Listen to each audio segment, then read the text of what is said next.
Welcome back to abettersociety.info. This is our 21st video in our regular series, and I said that this video would discuss consensus versus law. But before we get into that part of the topic, I want to have you think about something for a while. When the Civil War was over and the North won the war on the battlefield, the idea was that there would be a classless society in America, that blacks would have the same rights and privileges as the whites had had before the Civil War. And of course that was the reason the 13th, the 14th, and the 15th Amendment were put into the Constitution following the Civil War. But as I've said, of course the South won the war after the war was over. I mean, the North couldn't win the peace. The South won the peace, but they only did that by eventually dictating to the North that if you want your products that you need for your industrial northern states, you're going to have to let us go back and have our class-based society again.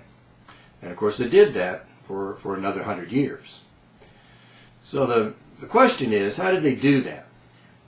And what I'd like for you to do as we go through the next series of videos is for you to think about, well, how did they do that? If you were a person who was a very wealthy person, you were a first-class citizen, and somebody was, and you made all your money off of the basis of work done by second-class citizens, and you wanted to keep them second class, how would you do that? And what mechanisms, what social, economic, and political mechanisms would you use to keep a people down? And of course that was done,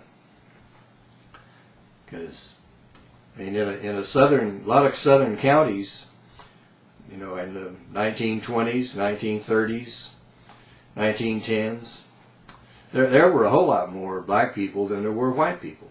And so how can a small minority of a population keep all those other people down, keep them in their place?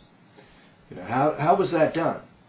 Now, that is important for us to understand, because like Benjamin Franklin said right after the United States government was established, somebody asked him what kind of a government it would be.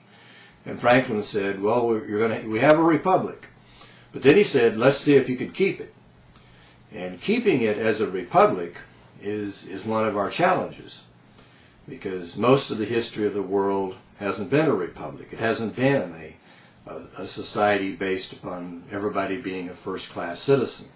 And there's no guarantee that we might not regress back into having a class-based society here in what is now the United States, if we don't keep that from happening. So we have to understand how that happened. It did happen here in the United States after the Civil War in the 1870s, 80s, 90s, right on up until the 1950s. I mean, that did happen. And so it's important for us, if we're going to maintain our freedoms, to understand how that can happen. It did happen. So we need to understand, how it happened, because we don't want it to happen again. And we also want to be successfully helping other nations if they want to transition from a classless to a classless society, from a class-based society. And of course there are a lot of nations in the world that are still class-based societies. So one of the things that we need to see here is that you can pass a law, but people have to be emotionally attached to the law, to the concepts that underlie it. And this kind of gets back to what Bowen talks about in terms of an emotional unit. That the North was trying to impose on the South an emotional unit that was based upon a classless society. And the people who made all of their money based upon a class-based society weren't having any of it. They couldn't win the war on the battlefield, but the North couldn't win the peace. So if you're going to pass a law, it can't be totally based upon, well, 51% we win, 49% you lose. That if you want to, you may be able to pass a law, but that doesn't mean people are going to necessarily follow it. I mean, we can see what happened with the 13th, the 14th, and the 15th Amendment. We can also see what happened with alcohol prohibition. That yes, the temperance people eventually, caused enough uproar in Congress and got everybody all excited about, outlawing alcohol, and they actually got it into the United States Constitution. But the American people were not willing to follow the law, and that was a very large percentage of the American people. And so when they moved alcohol outside of the law, outside of the legal protection of our legal system, then all the violence and crime that eventually developed began to progress and get worse. And of course all we did was make Al Capone and his buddies millionaires.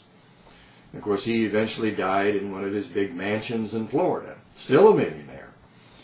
So this is a very important issue that we need to be looking at and understanding.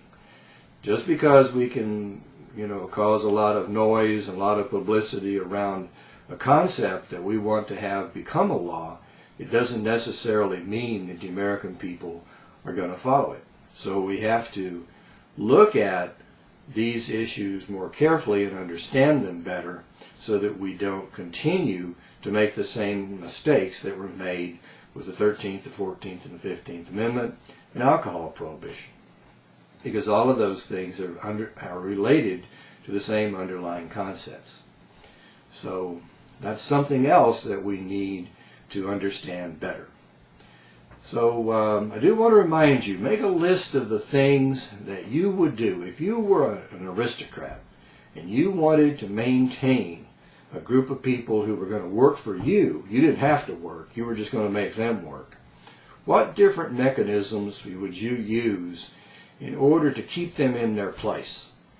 And this really is a very controversial topic in the United States, but because it's soft-pedaled by our government and the media, I don't think most people realize that is the case. So I'm going to add a video that we didn't discuss in the last one, that's going to be number 24, that's going to look at those issues. But I want you to think about it first before we get to 24, so that you can see some of these things on your own, so that you're not just getting this information from me. So I'm going to sign off, and I'll talk with you later.